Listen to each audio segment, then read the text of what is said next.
is CBS News Miami. Good afternoon, and thank you for joining us. I'm Naja Sherman, and welcome to CBS News Miami's 4 p.m. Quickcast, and we begin with breaking news. Iran state media says it launched a missile operation against U.S. bases in Iraq and Qatar. The move is an apparent response to U.S. military strikes on Iranian nuclear facilities over the weekend. CBS News Miami's Natalie Brand has more details from the White House. Right around the time President Trump was scheduled to meet with his national security team, news broke of this retaliatory strike. A U.S. official confirms that Iran launched short and medium-range missiles targeted at a key base in the Middle East, Al-Udeid. About 10,000 troops there are sheltering in place. The government of Qatar has confirmed it intercepted a missile attack on the Al-Udeid air base outside Doha, the largest U.S. military base in the Middle East. A senior Trump administration official says the White House and Department of Defense are closely monitoring potential threats to the base. The move follows a U.S. strike on 3 Iranian nuclear facilities over the weekend. Satellite images show what President Trump describes as monumental damage to the nuclear sites. We devastated the Iranian nuclear program. But it's worth noting the operation did not target Iranian troops or the Iranian people. But Iran's army commander-in-chief warned the U.S. will receive a, quote, firm response. President Trump signaled he's still interested in diplomacy, but warned of further action if Iran targets the U.S. If peace does not come quickly, we will go after those other targets with precision, speed, and skill. Most of them can be taken out in a matter of minutes. Secretary of State Marco Rubio said the U.S. is ready to meet with Iran. The Trump administration says the goal of the United States is not regime change. I think the president has been very clear that we are not interested in protracted conflicts in the Middle East. But this social media post Sunday is muddying the waters as the president asked if the current Iranian regime is unable to make Iran great again, why wouldn't there be a regime change? But if they refuse to engage in diplomacy moving forward, why shouldn't the Iranian people rise up against this brutal terrorist regime? That's a question the president raised last night. Ahead of Iran's retaliation, the State Department warned U.S. citizens in Qatar to shelter in place. Diplomatic sources tell CBS News the strike by Iran appears to be calibrated, and while experts say Iran has been weakened by its conflict with Israel, several U.S. bases in the region remain on high alert. Natalie Brand, CBS News, the White House.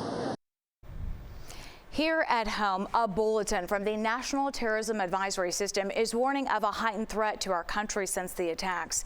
And South Florida law enforcement is beefing up security in response to the U.S. airstrike on Iran's nuclear site.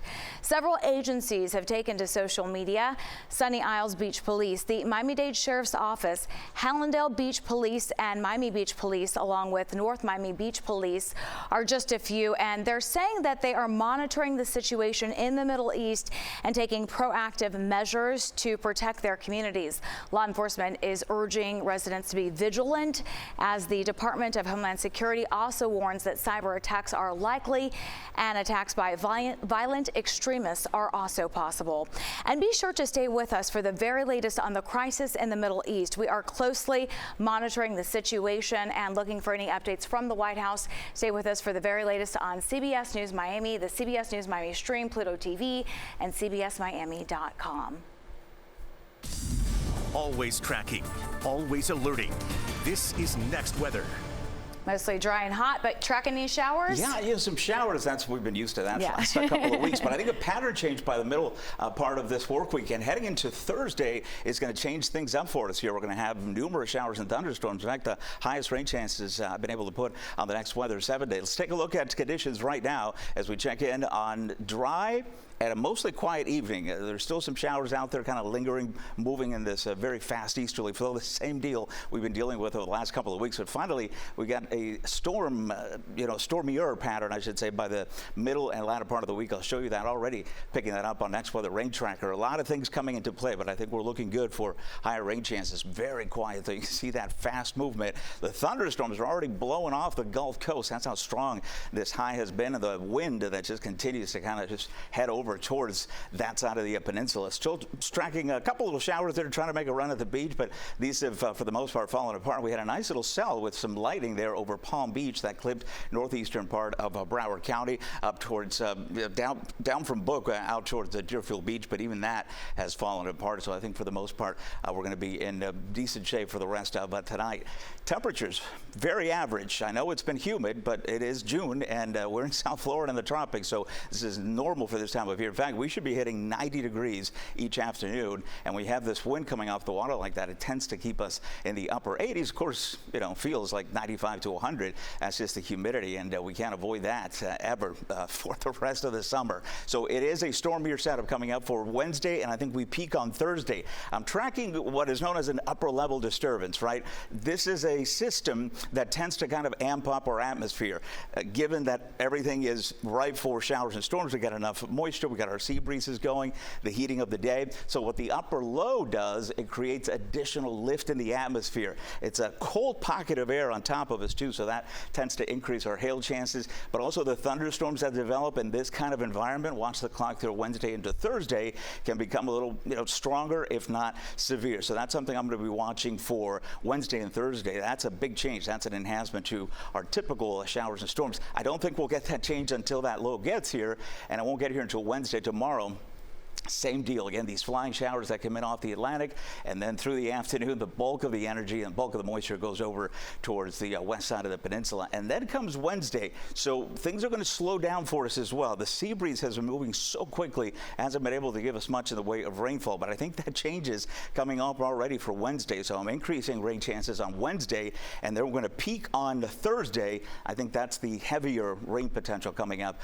over the next several days. If you've been paying attention in the tropics, there's a area here we call these fish storms. If it even materializes this morning, this was a high chance of development in the North Atlantic. Now it's down to medium. It has a very, very short window of potential development here. Otherwise, it's just going to get sheared apart. See that red there? Those upper level winds are just going to destroy this, whatever happens to it in the next few days, and that's headed off to sea. Nothing to worry about there. But we may get a subtropical system with an A storm here before July. I think the chances of that continue to diminish. Rain chances, there we go, peaking 50 to 60%, I think, for Thursday, and then coming back down, heading into the upcoming weekend, back to normal rain chances with temperatures staying near 90. Ivan, thank you. It may not be the Ritz-Carlton, but Republican Congressman Carlos Gimenez said he did not see anything deplorable while touring the Krome Detention Facility this morning. And that is after reports of overcrowding at the facility where ICE holds immigrants. CBS News Miami's Morgan Reiner joins us from outside the facility with more. Congressman Gimenez is the first to say he would not want his family in this facility. It's a detention facility. He said it's not meant to be pleasant, but still, he said he didn't see anything that would be inhumane. Representative Carlos Gimenez said the average length of stay for a detainee here at the Krome facility is 27 days, and then odds are they'll be deported.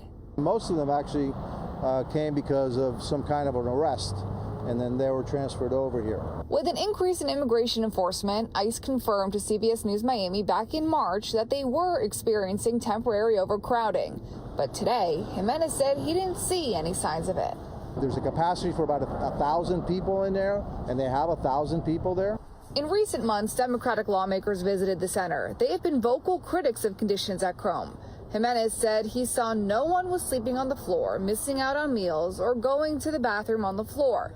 He said there are 6 bathrooms and showers for every 100 people, and it's dormitory style. And yeah, it's not the Ritz, but I can tell you that there's nothing going on in there that would be cause for alarm. Earlier this month, detainees spelled out SOS on the basketball court of the facility, the universal sign for distress.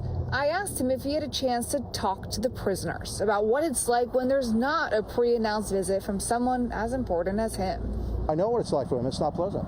I don't have to talk to them. I talked to them, and so I spoke Spanish, and they all, some of them came up. Most of them stayed quiet, all right? They seemed to be okay. Some of them more vocals that said, oh, hey, it's bad here. I said, well, how is it bad? Oh, because this and that. I checked it out, okay? And so, we have to urinate on the floor. Why do you have to urinate on the floor? There's a toilet right there. Well, I haven't taken a bath in 5 days. Well, how come? Because there's showers here, right here, all right?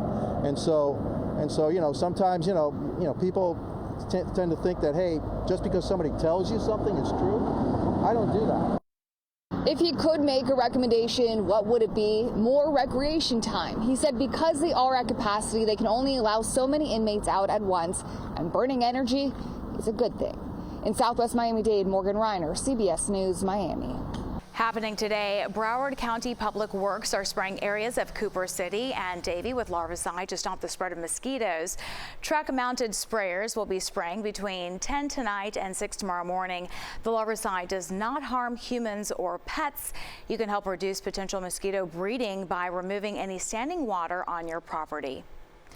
Florida marked a major milestone in its fight against an invasive species. One conservation group has now removed 20 tons of Burmese python since it started the effort back in 2013. The snakes have caused a massive decline in native mammals.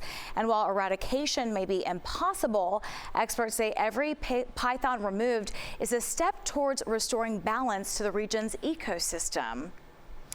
When we come back, storm season is here, and so is the increase in lightning strikes. The stories of those struck right here in Florida and what you can do to stay safe. Welcome back to CBS News Miami's 4 p.m. Quickcast. Happening now, it is Lightning Awareness Week. The National Weather Service says lightning can strike up to 25 miles away from a storm. And that is what happened in New Smyrna Beach when 3 people were struck by lightning. The skies over the beach were clear, and beachgoers say the storm seemed far away. A 29-year-old from Colorado was struck by lightning while standing in ankle-deep water. Officials say a nurse who was nearby when it happened was the first to start CPR. The man was taken to the hospital in critical condition. Bystanders rushed to his aid, pulled him up to water's edge. There was someone on scene that initiated CPR while the lifeguard nearby was over 300 feet away, was notified. 2 others were indirectly struck by lightning at a golf course. Neither of them had to be taken to the hospital. And liftoff. Go SpaceX, go Starlink. And finally at 4, SpaceX launched its Falcon 9 rocket carrying 27 Starlink broadband satellites into low Earth orbit. The rocket launched from Cape Canaveral Space Force shortly before 2 a.m. This is the 25th mission for the first stage boosters used to lift these satellites into space. Too cool. And that does it for your CBS News Miami Quickcast. I'm Naja Sherman. Stay tuned for more news right here on CBS News Miami, and have a great day.